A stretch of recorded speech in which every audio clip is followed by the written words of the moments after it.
যে স্বপ্ন আর সম্ভাবনায় রচিত হয়েছিল ৩৬ জুলাই, এক বছরে সে পথে কতটা এগুলো বাংলাদেশ? বন্ধ হয়েছে বৈষম্য, মুক্তি পেয়েছে কথা বলার স্বাধীনতা, গণতন্ত্রই বা কতটুকু পুনঃপ্রতিষ্ঠিত হলো? সহকর্মী লামিয়া তিথি খুঁজেছেন এসব প্রশ্নের উত্তর, তুলে ধরেছেন ৩৬ জুলাইয়ের ইতিহাস। যেন ১৮র কোটা আন্দোলন ফিরে আসে ২৪-এর পহেলা জুলাইতে।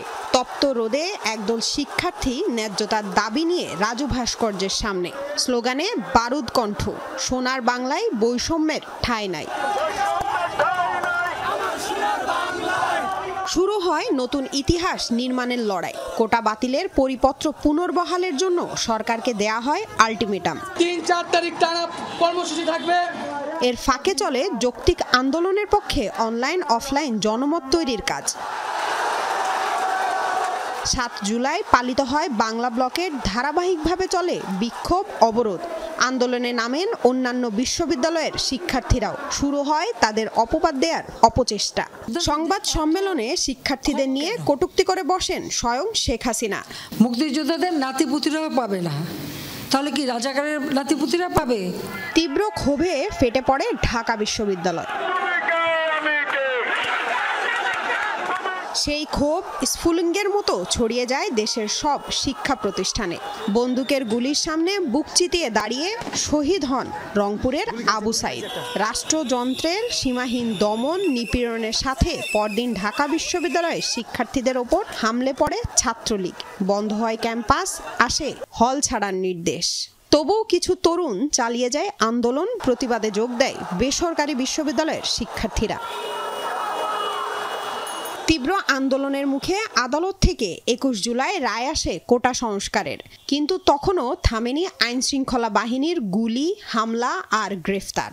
সরকারের চাপেও তাই আন্দোলন স্থগিতে রাজি হননি সমন্বয়করা। তুলে নেওয়া হয় তাদের ৬ জনকে, বাকিরা ঘোষণা করেন ৯ দফার। আন্দোলনে যোগ দিতে শুরু করে রাজনৈতিক দল থেকে সাধারণ মানুষ। পুরোপুরি বন্ধ হয়ে যায় ঢাকার সব প্রবেশপথ। অনলাইন অফলাইনে চলতে থাকে অভিনব নানা কর্মসূচি।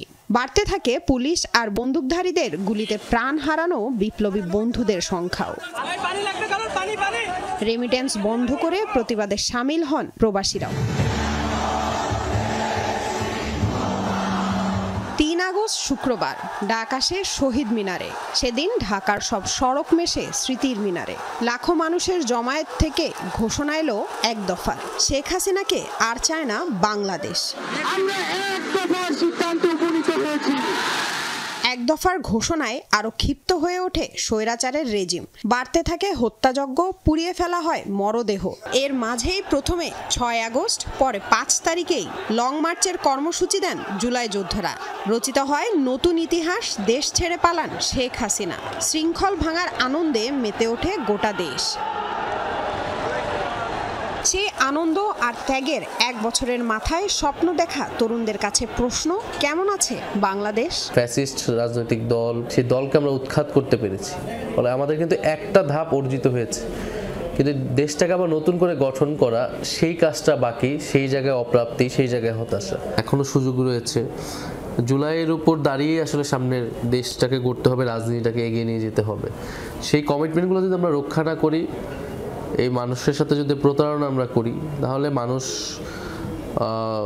মানে এদেরকে অস্বীকার করে আসলে সরকার চালানো, রাজনীতি করা সম্ভব নয়। যেই চাওয়ার জায়গা থেকে এতগুলো মানুষ জীবন দিল, সেই জায়গায় যদি কম্প্রোমাইজ হন, সেটা যেই হোক, তাকে মানুষ প্রত্যাখ্যান করবে। এই পরিবর্তনগুলো মানুষ জীবন দিয়ে স্বাক্ষর করে রেখে গেছে, মানুষের রক্ত দ্বারা স্বাক্ষরিত। ফ্যাসিবাদী ব্যবস্থার পতনটা হবেই, এটা নিশ্চিত। কথা ছিল পরিবারতন্ত্র, স্বজনপ্রীতির ঊর্ধ্বে উঠে হবে সংস্কার, উন্নয়ন হবে সাধারণের জীবনমানের। সে প্রত্যাশা কতটা মিটেছে?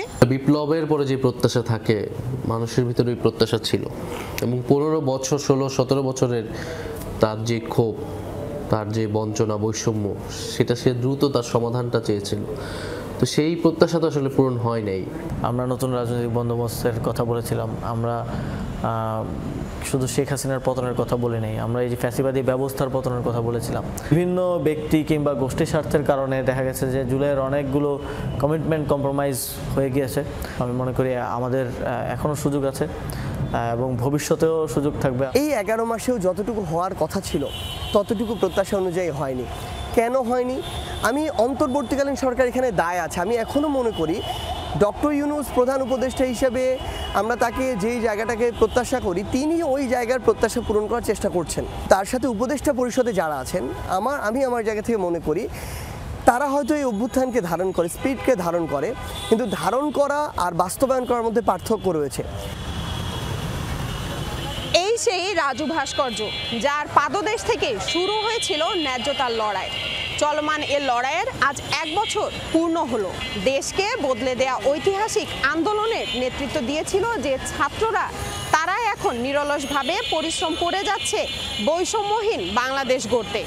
জুলাই অভ্যুত্থান যেভাবে সমগ্র বাংলাদেশকে ঐক্যবদ্ধ করেছিল, সেই একতাকেই সম্বল করে দেশের মানুষ স্বপ্নের বাংলাদেশ গড়ে তুলবে এমন আশাতেই বুক বেঁধেছে সবাই। লামিয়া তিথি, যমুনা নিউজ, ঢাকা।